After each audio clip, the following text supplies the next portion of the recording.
right. Okay. So let's actually talk about the things that we're here to talk about today. Yep. Does that sound good? Yeah, pastoring. Okay. Yeah. So last episode we interviewed Sophia, and this episode we wanted to continue the conversation about what it's like to be a pastor. And so today I was thinking we talk through some of the challenges and how our own growth is impacted by being a pastor. And so I guess my first question for today is, what do you think is the hardest part of being a pastor? Yeah. Well, first of all, before I answer that question, one of the things that I maybe this is just for the listeners here, I remember thinking this could be a really cool tool. InspireCast could be a really cool tool for people to get an idea of what goes into pastoring. What does it entail? What would I need to be good at or gifted at?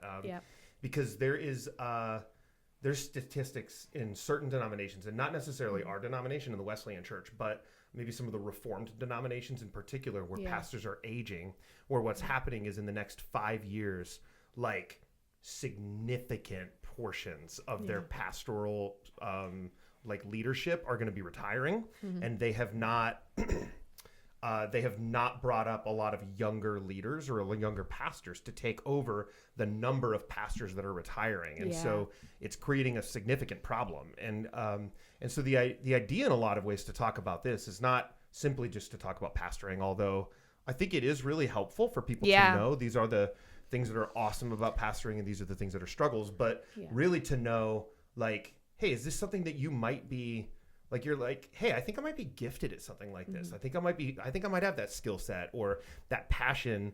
And, it's not just simply about being good at things. There's also a calling that comes with pastoring and stuff, but that's kind of the heart behind it. And so, anyway, so getting back to the question was, what's the hardest part of being a pastor? And, instantly I was starting to think about how you have to be good at so many things. And that sounded more arrogant than I meant it to be. I get what you it's mean. just this variety of skill sets that you kind of you either have to dig into and learn, and you'll know what I'm saying because I have this list. Okay. Yeah. You're confronted with all sorts of different scenarios and all sorts of situations, and they're not often the easiest situations to walk into. And so you have to learn everything from being a scholar of scripture to linguistics. I was studying Greek this morning. Actually, I was studying Hebrew this morning as well. You have to have, if you want to dig into what the original biblical languages are, you kind of have to have some sort of an idea. You don't have to be fluent, but you have to have an idea of tenses and why Hebrew and Greek are not like English at all. Yes. So public speaking is a huge one, which is the biggest fear in the world for people. So you have beyond to death. Beyond death, yeah. You'd rather it be dead and in the casket than giving the eulogy at your funeral, is what Jerry Seinfeld would say. Yeah. And so public speaking is huge. Leadership, delegating. You have to figure out how to delegate really well. Crisis management is a huge piece of what we do. Interventions, the number of interventions that I've stepped into is wild. Counseling, volunteer recruitment or team building, vision casting is a huge part of it. Shepherding, just pastoral care. You have to be administrative and you have to be organized. Otherwise things are just going to fall apart. Because in a lot of ways you're like event planning, right? Yeah. I kind of joke that a lot of people on church staffs are like glorified event planners because our whole model as a church is to gather, right? In a lot of ways. Sundays come every 7 days.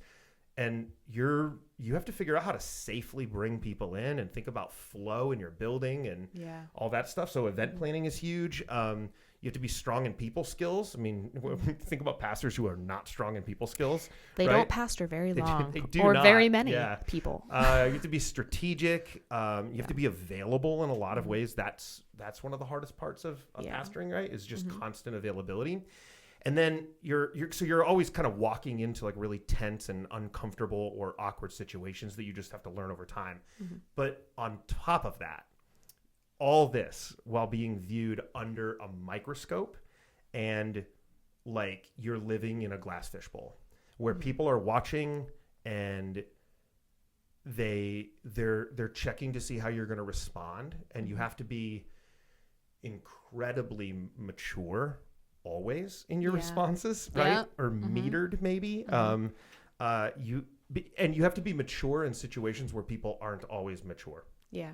And so, but your response needs to be mature. It needs to be kind. It needs to be compassionate. And people will make all sorts of assumptions if you're not, right? Yeah.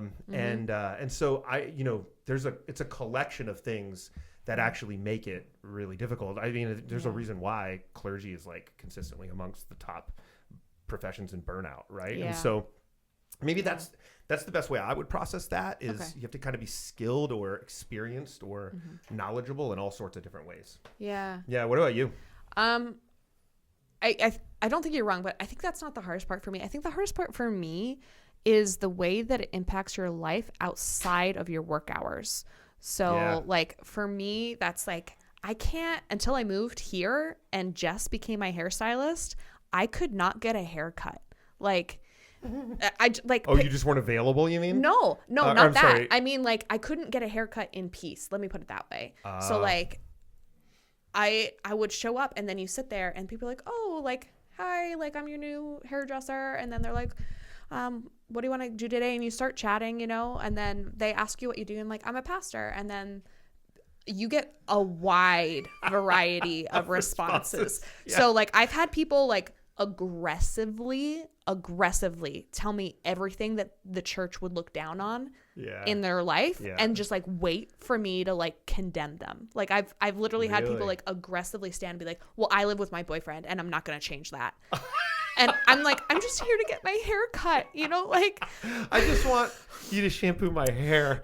Yeah. Like so I've had that happen. I've had like, I've had people verbal vomit all their problems and want me to fix them during the time I'm sitting there getting my hair done. Do you have people who cuss and but then they don't know you're a pastor and then they find out you're a pastor instantly and then apologize. they just spend the rest of the time apologizing? Yes. That one happens a lot. Yeah. And then I've had people who find out I'm pastor and stop talking. Like they'll not say another word. And so I think it's how it's impacted my life outside of that. Like even when I went up to Canada to visit some of my extended relatives the last time, I don't get to go there very often. So the last time I went, I got to see more of my family since the last time I saw them, and I'd become a like ordained pastor since the last time I saw them.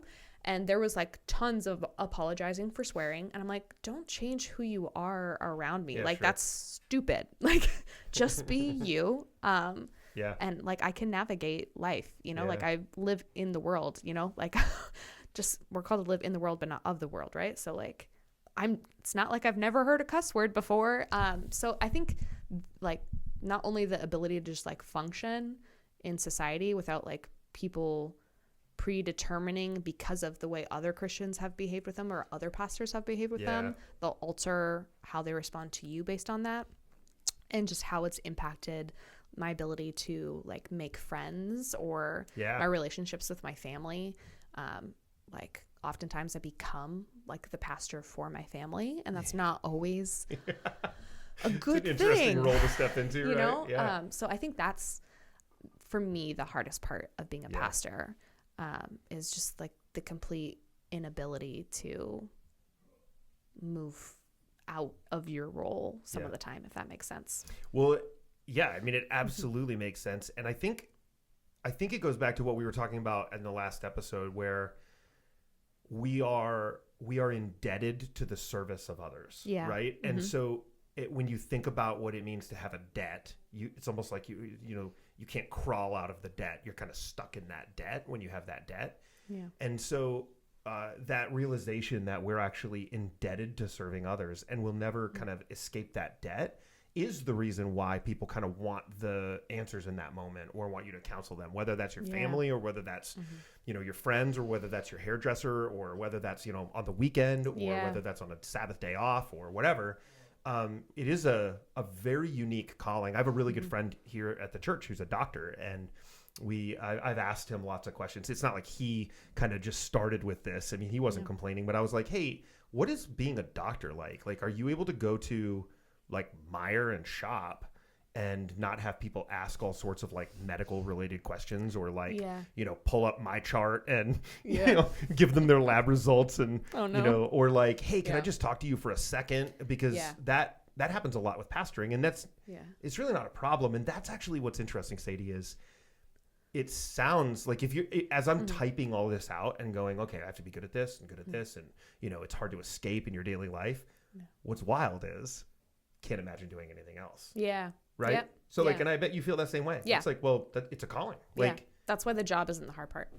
yeah, At least not for me. Yeah. It's like, I can do the things, Mm-hmm. but it is taxing in a way. Yeah. Like I have a really hard time going shopping or Mm-hmm. going out to, you know, eat at restaurants for like a Yeah. date night with my wife, you know, Yeah. like we don't date in Fremont. Like, Yeah.